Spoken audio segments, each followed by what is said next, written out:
wanted to talk about this big Skyrack here. I showed this on my initial video of my Polaris 570. I really like these overhead gun racks. I used to have one in a small Ford Ranger, I should say it's a Mazda truck, but same thing, 4x4, and I had it mounted up in the top. And by putting it in the top, it left the floor space open in the back extended cab area for other things.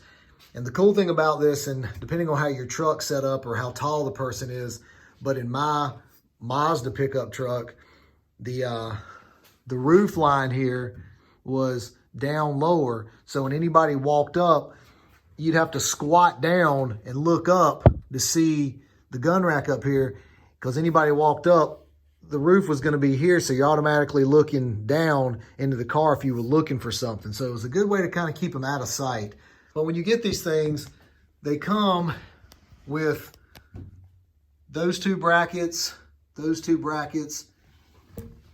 and then two more brackets down there. And you can see how this tube here slides into this tube, and then you have these two mounting brackets. So it really helps to have an extra set of hands when you're trying to mount one of these and get it set up.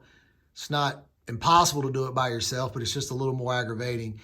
And then basically you just need to line these up. And you know, the main part of your rifle with your scope will sit right in here, and then the butt of your rifle will go into here, and the barrel will go into that one down there. And then you just put this strap around pretty much the part that's right underneath the scope, right where the magazine well is, and pull it tight. You can see how that fits in there.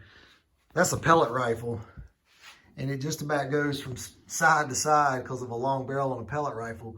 But with a typical hunting rifle, the scope's going to be somewhere kind of midpoint around here, almost midpoint, where the strap will go right around the magazine well area. That gives you an idea.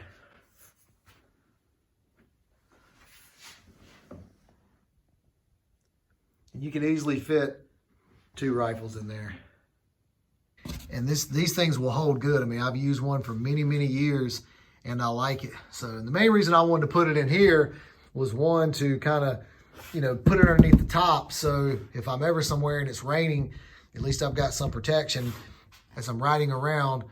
I don't have an exposed gun that, just that visible in the back window here or anywhere else. Just keeps it a little bit out of sight.